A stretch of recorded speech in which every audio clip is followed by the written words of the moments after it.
এই ভিডিওটিতে আমি সরল মুনাফা ও চক্রবৃদ্ধি মুনাফা এই দুই মুনাফা নিয়ে তোমাদের ধারণা পরিষ্কার করার চেষ্টা করব। সরল মুনাফা এটা একটি মুনাফা, চক্রবৃদ্ধি মুনাফা এটাও একটি মুনাফা।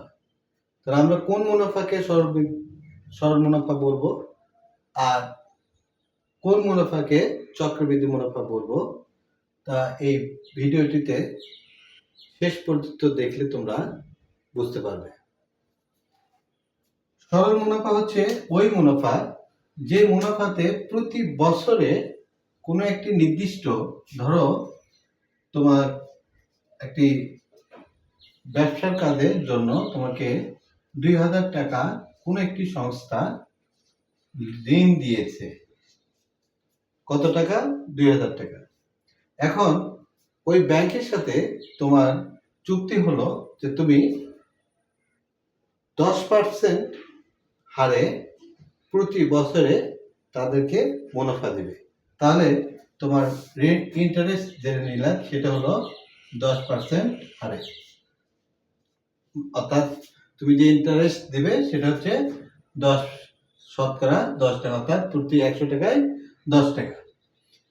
এবং তোমার সাথে কন্ডিশন হলো যে তুমি 3 বছরে এই টাকাটা পরিশোধ করবে, 3 বছর পর এই টাকা পরিশোধ করবে। তাহলে তোমার সময় আসলো 3 বছর।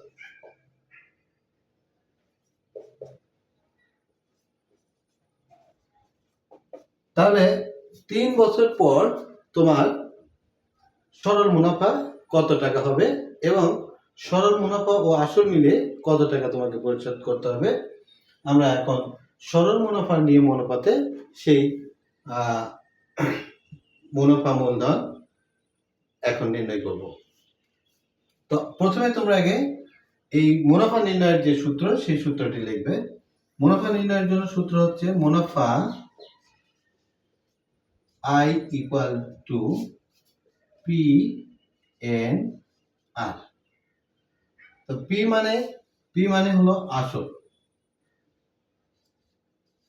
P মানে হলো আসল, যে টাকাটা তুমি ঋণ হিসেবে নিয়েছিলে অথবা মূলধন হিসেবে বিনিয়োগ করতেছো সেটার নাম হলো আসল। এরপরে তোমার গুণ দিয়ে লিখতে হবে সময়টাকে, সময় হলো 3 বছর। এরপর তুমি লিখবে হচ্ছে হার, মুনাফার হার কত? মুনাফার হার হচ্ছে 10, এই যে পার্সেন্ট দেওয়া আছে এই পার্সেন্টের জন্য নিচে লিখবে 100, 10/100। এখন তুমি দেখো যে তোমরা এইরকম ভাবে এটা কাটাকাটি করতে পারো যে এই সংখ্যার ডানে একটা 1 শূন্য আছে, এই সংখ্যার ডানে একটা শূন্য আছে, তাহলে এইভাবে 0 0 কেটে দিতে পারো। আবার এই সংখ্যার ডানে আরেকটা শূন্য পাচ্ছি, এখানে একটা শূন্য পাচ্ছি, এটা কেটে দিতে পারো। দিয়ে এখন তুমি কি করবে, এই 3 আর এই 2 গুণ করে নেবে।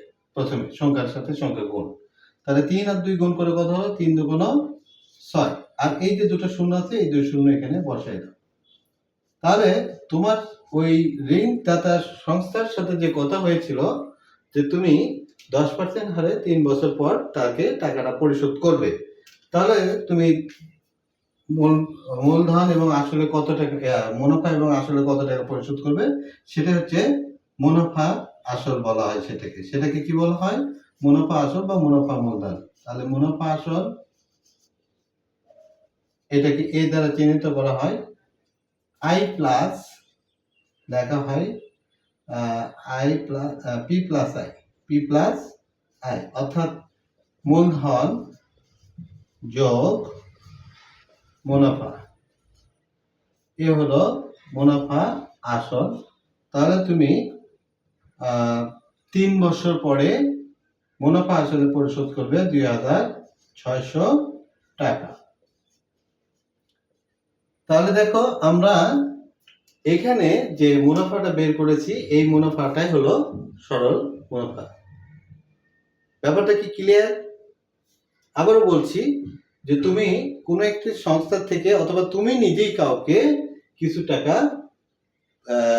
লোন দিলে বা ঋণ দিলে এবং শর্ত হচ্ছে যে 10% হারে 3 বছরের পর তুমি তার কাছ থেকে টাকাটা নিবে এবং সেটি হলো সরল সুদে, অর্থাৎ সরল মুনাফায়। তাহলে তোমাকে 3 বছর পরে ওই ব্যক্তি অথবা তুমি যেখান থেকে লোন নেবে সেখানে তুমি কত টাকা পরিশোধ করবে সেটার জন্য তোমাকে প্রথমে যেটা করতে হবে সেটা হচ্ছে মুনাফা নির্ণয়। তো মুনাফা নির্ণয়ের জন্য অর্থাৎ সরল মুনাফা নির্ণয়ের জন্য যে সূত্র আছে সেটি হলো I = P/N/R। বুঝতে হবে যে P মানে কি, N মানে কি, R মানে কি। তো আমরা জানি P মানে হচ্ছে আসল, এখানে যেটাকে প্রিন্সিপাল বলা হয়, N তে হলো সময়, হ্যাঁ, টাইম এর থেকে আসছে, আর R তে হলো রেস বা মুনাফার হার। তো আমরা এটা যেটা বের করলাম এটাই হলো সরল মুনাফা। এরপর আমরা এখন দেখব যে চক্রবৃদ্ধি মুনাফা। তাহলে চক্রবৃদ্ধি মুনাফা নির্ণয়ের জন্য আমাদেরকে কি করতে হবে? চক্রবৃদ্ধি মূলধন দিয়ে আগে প্রথমে বের করতে হবে চক্রবৃদ্ধি মূলধন, সেখান থেকে আবার মূলধন বাদ দিতে হবে। তো চক্রবৃদ্ধি মূলধনটা আসলে কি?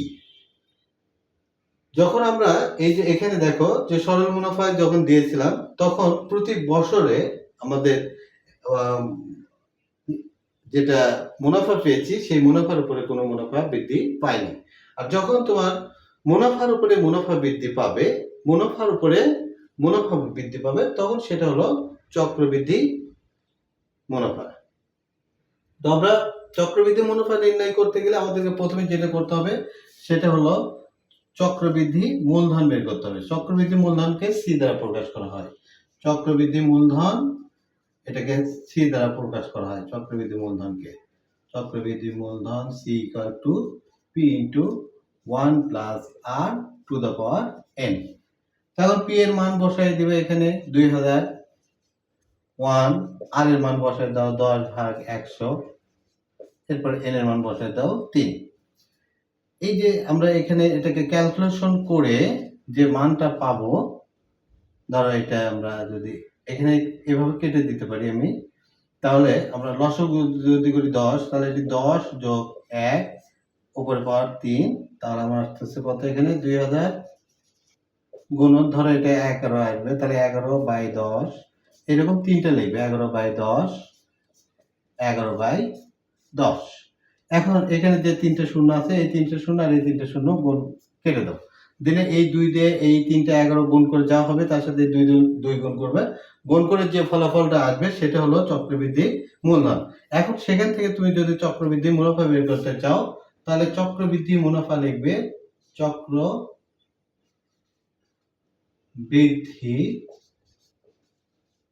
মুনাফা। এই চক্রবৃদ্ধি মুনাফা সমান তুমি লিখবে হচ্ছে সি মাইনাস পি। তাহলে সিটা হবে কি, এই যে কটা গুণ করে আমি যে ফলটা পাবো সেটা হচ্ছে সি এর মান, তারপরে পি তো আমার এখানে দেওয়াই আছে, এটা হলো পি এর মান, এটা আমরা বিয়োগ করব, তাহলে যে মুনাফাটা পাওয়া যাবে সেটা হচ্ছে চক্রবৃদ্ধি মুনাফা। তাহলে চক্রবৃদ্ধি মুনাফা এইটা হলো মুনাফার থেকে যখন আবার সময় অন্তে মুনাফা নেওয়া হয় তখন সেটাকে বলা হয় চক্রবৃদ্ধি মুনাফা। তাহলে মুনাফার সঙ্গে আবার মুনাফা যোগ হয়, এটাই হলো চক্রবৃদ্ধি মুনাফা। আর সরল মুনাফায় মুনাফার সঙ্গে আর মুনাফা যোগ হয় না, অর্থাৎ মুনাফা দিতে হয় না, কিন্তু চক্রবৃদ্ধি মুনাফাতে মুনাফা দিতে হয়। অর্থাৎ এক বছর যদি তোমার এই 2000 টাকা এক বছর পরে বৃদ্ধি পেয়ে যদি তোমার ধরো এক বছরে কত টাকা বাড়বে আমি তোমাদের একটু হিসাব করে দেখাই। যদি এক বছর পর দেখাই আমি এখানে এটাই দিয়ে আমি দেখাচ্ছি যে এটা 1 যদি লেখা হয় তাহলে এই 200 আর এই 200 কেটে গেলে তাহলে 200 টাকা, এক বছর পর 200 টাকা বৃদ্ধি পাবে। তাহলে তখন তোমার প্রিন্সিপালটা দাঁড়াবে হচ্ছে 2000 আর এটি হচ্ছে 200, এই মিলে হবে কত 2200। তখন তোমাকে আবার পরের বছরে গিয়ে তোমাকে 2200 টাকার উপরে মুনাফা দিতে হবে। তাহলে ওই 2200 টাকার উপরে যে মুনাফাটা পাওয়া যাবে তার পরের বছরে যে আবার যে মুনাফাটা আসবে তার উপরে আবার মুনাফা দিতে হবে। তো এইভাবে 3 বছর পরে মুনাফা মূলধনের যে টাকাটা তুমি পরিশোধ করবে সেই টাকার মধ্যে থেকে আমরা মূলধন বাদ দিলে যেটা পাবো সেটাই হলো চক্রবৃদ্ধি মুনাফা। তো আমরা যদি এইটা বুঝি যে চক্রবৃদ্ধি মূলধন, তার মানে এই যে চক্রবৃদ্ধি মূলধনের যেটা বাড়াবে সেটাই হচ্ছে মুনাফা এবং আসলের মোট পরিমাণ, মুনাফা এবং আসলের মোট পরিমাণ, এটি কিন্তু মুনাফা আসলের মোট পরিমাণ দাঁড়াবে যদি চক্রবৃদ্ধি মূলধন দেওয়া হয়। আর যদি বলা হয় যে চক্রবৃদ্ধি মুনাফা, তখন চক্রবৃদ্ধি মূলধনের মধ্যে থেকে মূলধন বাদ দিব, তাহলে যেটা পাওয়া যাবে সেটা হচ্ছে চক্রবৃদ্ধি মুনাফা। তো আশা করি এই ভিডিওর মাধ্যমে সরল মুনাফা এবং চক্রবৃদ্ধি মুনাফার যে ধারণা এটি তোমাদের পরিষ্কার হবে। আরো পরবর্তীতে আমি তোমাদের আরো ভিডিও দিব। তোমরা যদি কোনো ভিডিওর চাহিদা থাকে তাহলে তোমরা কমেন্ট বক্সে জানাবে, আমি তোমাদের চাহিদা অনুপাতে সেই ভিডিওগুলো দেওয়ার চেষ্টা করব। তো সবাই ভালো থেকো, সুস্থ থেকো, আল্লাহ হাফেজ।